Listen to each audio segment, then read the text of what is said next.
स्वागत है आपका प्राइम टाइम इंडिया में। मैं हूं शकील बागमारे। जामिया हिंसा मामले में दिल्ली पुलिस ने दाखिल की चार्जशीट।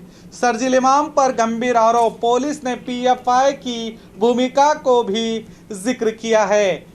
15 दिसंबर को Delhi Jamia NFC violence friends colony में हुई हिंसा मामले में चार्जशीट दायर की गई है। इस चार्जशीट में पुलिस ने कहा कि हिंसा हुई है, जहां से 3.2 mm पिस्तौल की खाली कारतूस बरामद किए गए थे। पुलिस अभी भी मामले में सीसीटीवी फुटेज की जांच कर रही है। इसके अलावा सीसीटीवी सीडी और 100 गवाहों के बयान को सबूत के रूप में दर्ज किया गया है। जेएनयू के पूर्व छात्र शरजील इमाम पर हिंसा भड़काने का आरोप लगाया गया है, लेकिन विश्वविद्यालय के किसी भी छात्र का नाम दिल्ली पुलिस की चार्जशीट में शामिल नहीं है। शरजील इमाम को 3 मार्च तक के लिए हिरासत में भेज दिया गया है। इस मामले में दिल्ली पुलिस ने कहा है कि वो कई और संदिग्ध की तस्वीरें जारी करने जा रही है ताकि उनके पहचान की जा सके। चार्जशीट के अनुसार मामले में अब तक 17 लोगों को गिरफ्तार किया गया है। इनमें से 9 को एनएफसी और 8 को जामिया मामले की सिलसिले में गिरफ्तार किया गया है। गिरफ्तार सभी संदिग्ध स्थानीय हैं। पुलिस के अनुसार पुलिस ने धारा 307, 147, 148, 149, 186, 353, 332, 427 और अन्य विभिन्न परिधानों को अदालत में दर्ज किया है। खबरों के मुताबिक इस मामले में 95 लोग घायल हो गए हैं, जिसमें 47 पुलिस कर्मचारी शामिल हैं। दिल्ली पुलिस ने उस घटना में पीएफआई की भूमिका की भी जिक्र किया है, जिसके जांच की जा रही है।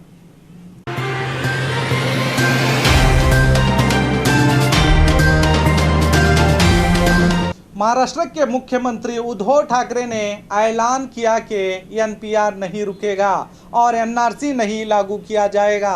महाराष्ट्र के मुख्यमंत्री उद्धव ठाकरे ने मंगलवार को बड़ी घोषणा करते हुए कहा कि वो राज्य में नेशनल पॉपुलर रजिस्ट्रेशन एनपीआर को लागू करने से नहीं रुकेंगे। हालांकि वो व्यक्तिगत रूप से एनपीआर फॉर्म की जांच करेंगे। साथ ही उन्होंने कहा कि राज्य में किसी को भी नागरिकता कानून से डरने की जरूरत नहीं है। उद्धव ठाकरे ने ट्वीट किया कि सीए और एनआरसी अलग है और एनपीआर अलग है। अगर राज्य में सीए लागू किया जाता है तो किसी को चिंता करने की ज़रूरत नहीं है, जबकि एनआरसी इस राज्य में लागू नहीं होने दिया जाएगा। उन्होंने कहा कि एनपीआर राज्य में लागू किया जाएगा क्योंकि इसके बारे में कुछ भी विविध नहीं है और किसी भी कीमत पर एनआरसी को लागू नहीं होने देंगे। अगर एनआरसी को लागू किया जाता है तो ये ना तो केवल हिंदू या मुस्लिम बल्कि आदिवासियों को भी नुकसानदायक होगा। जबकि उन्होंने कहा कि एनपीआर लोगों की गिनती करने के लिए किया जाता है जो 10 साल में एक बार होता है। मुझे नहीं लगता कि इससे किसी को भी परेशानी होगी।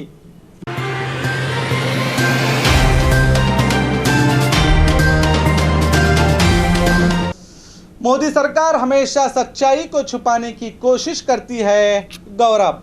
कांग्रेस के प्रवक्ता गौरव ने कहा कि मोदी सरकार हमेशा सच्चाई को छुपाने की कोशिश कर रही है और इस बार आर्थिक आंकड़ों से जुड़े सबूतों को छुपाने के साथ वो अमेरिका राष्ट्रपति डोनाल्ड ट्रंप के भारत यात्रा के दौरान रास्ते में गरीबों के झोपड़ियों को छुपाने के लिए एक दीवार का निर्माण कर रही है। कांग्रेस के प्रवक्ता गौरव ने यहां पत्रकारों से कहा कि ये सरकार कभी भी सच्चाई को स्वीकार नहीं करती है और सब कुछ छुपाना चाहती है।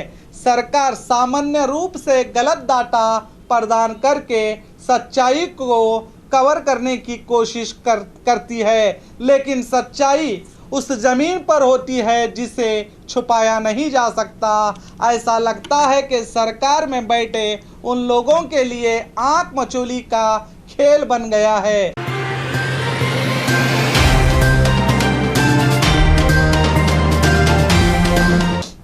मद्रास हाईकोर्ट ने सीएए मुजाहिरीन पर रोक लगाने से किया इनकार। मद्रास हाईकोर्ट ने बुधवार को चेन्नई में सीएए के विरोध प्रदर्शन को रोकने से इनकार कर दिया है। दरअसल सीएए नागरिकता संशोधन अधिनियम के खिलाफ बुधवार को चेन्नई में विरोध प्रदर्शन हो रहे हैं, जिस पर कोर्ट ने फैसला सुनाया है। प्रदर्शनों को रोकने के लिए अदालत में एक जनहित याचिका दायर की गई थी। याचिका में मांग की गई कि मुस्लिम संगठनों सहित कुछ अन्य संगठनों को तमिलनाडु विधानसभा का घेराव करने के लिए प्रस्तावित प्रदर्शन की अनुमति देने से रोका जाए, और इसी मसले पर मद्रास हाईकोर्ट ने इनकी याचिका को खारिज कर दिया है। और खबरों के लिए देखते रहिए प्राइम टाइम इंडिया।